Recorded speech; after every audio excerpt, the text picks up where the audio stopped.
سے بری چیز یہ ہے کہ رمضان میں شیطان کی نیابت اگر کوئی کر رہا ہوتا ہے تو تمہارا یہ موبائل فون ہے۔ اکثر لوگ یہ سمجھتے ہیں کہ اس موبائل فون کو ہم استعمال کرتے ہیں تاکہ ٹائم پاس ہو جائے، روزہ کا وقت قریب آ جائے۔ اس ٹائم پاس کے چکر میں تم کیا کیا دیکھتے رہ جاتے ہو اور کہاں تک یہ چیزیں پہنچاتی ہیں تمہیں اندازہ بھی نہیں ہوتا، احساس بھی نہیں ہوتا۔ تو تمہاری رہی صحیح عبادت کو بھی یہ ہضم کر جاتا ہے، کھا جاتا ہے۔ اس کے استعمال پر اگر کنٹرول ہے تو خوب استعمال کرو، لیکن کنٹرول نہیں ہے تو اے نوجوانوں اس کا بھی روزہ رکھو، اس انٹرنیٹ کی بلاؤں سے محفوظ ہو جاؤ۔ اس لیے کہ بہتوں کو میں نے دیکھا ہے ان کے دن بھر اور رات بھر رمضان میں سوشل نیٹ ورکس پر مصروفیت ویسی کی ویسی ہے جیسے دوسرے دنوں میں تھی۔ وہ رات بھر چیٹنگ میں بھی مصروف ہیں، ایک دوسرے کو ادھر ادھر بھیجنے میں بھی مصروف ہیں۔ ساری چیزیں جوں کی توں چل رہی ہیں تو تمہارے موبائل نے تمہیں تقوی سے بہت دور رکھا ہے، تمہیں رب تعالیٰ کے قریب ہونے نہیں دیتا۔ اپنے آپ کو بدل لو۔ ظاہر سی بات ہے یہ سخت چیز ہے، اگر کوشش کرو گے تو بچ جاؤ گے، اور تقوی اتنی آسانی سے تو نہیں ملتا۔ اپنے آپ کو سٹرگل کرو، انشاءاللہ العزیز دل پاک ہو جائے گا، پھر آپ کو اپنی زندگی کے اندر جو اجالے نظر آئیں گے وہ خود آپ محسوس کریں گے، آپ محسوس کریں گے۔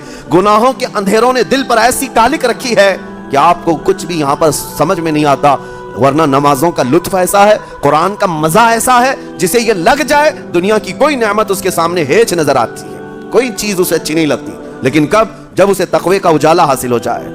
میرے عزیزوں، آج دیکھیں آپ بہت ساری برائیوں سے رمضان میں بچ جاتے ہیں، تھوڑی اور محنت کی ضرورت ہے۔ ہم نے دیکھا ہے بہت سارے گھروں میں، باقی عیاش گھروں کی مجھے کوئی وہ نہیں ہے، ان سے کوئی لینا دینا نہیں، لیکن نارمل مسلمانوں کے گھروں میں بھی ہوتا یہ ہے، عورتیں بچوں کو تلقین کرنا شروع کر دیتی ہیں، گانے بند کرو، ٹی وی بند رکھو، بہت ساری چیزیں بند رکھو کہ رمضان آیا ہوا ہے۔ اور رمضان میں اگر ٹی وی لگا بھی لیا تو کچھ اسلامک چیزیں دیکھنے لگ گئے۔ ماحول تم نے خود ہی بدلا ہے اپنے گھر میں، کچھ چیزوں کو آپ نے بدلا ہے اور کچھ چیزوں کا ادب آپ نے کرنا شروع کیا ہے۔ اسی کو اور تھوڑی سی محنت کے ساتھ بڑھا لیا جائے، قسم رب ذوالجلال کی ہر برائی رمضان میں ہی آپ سے ختم ہو جائے گی۔ جس کی کوئی چیز چھوڑنے پر نہیں چھوٹتی ہے وہ رمضان میں کر کے دیکھ لے، اللہ کی بارگاہ میں یاد کرے کہ مولا دن بھر میں تیری رضا کے لیے بچ رہا ہوں، مجھے میری باقی زندگی میں ان گناہوں سے بچا لے۔ وہ رحمان ہے، جب وہ تمہیں اس کے بدلے میں جنت دیتا ہے تو یہاں برائیاں کیوں نہیں چھڑواتا؟ یقیناً وہ برائیوں کو تم سے دور کرے گا۔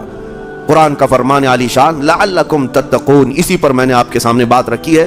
روزے اس لیے فرض کیے گئے ہیں تاکہ تمہیں تقوی مل جائے، پرہیزگاری مل جائے۔ بعض لوگوں کو دیکھا گیا ہے رمضان المبارکہ میں بھی وہ اپنی بری حرکات سے باز نہیں آئے، ان کی روٹین ویسی ہی جاری رہی، نعوذ باللہ نظروں کی خطائیں بھی باقی رہیں۔ اور سب میرے عزیز اللہ کریم کی بارگاہ میں دعا گو ہوں، مولا قدیر و جبار ہم سب کو تقوی و پرہیزگاری عطا فرمائے، اور ہم سب کے روزوں سے اللہ تعالی ہمیں پرہیزگاری عطا فرمائے۔ ان روزوں کے انوار اور برکات اور رمضان کے احترام کی ہمیں توفیق عطا فرمائے مولا کریم۔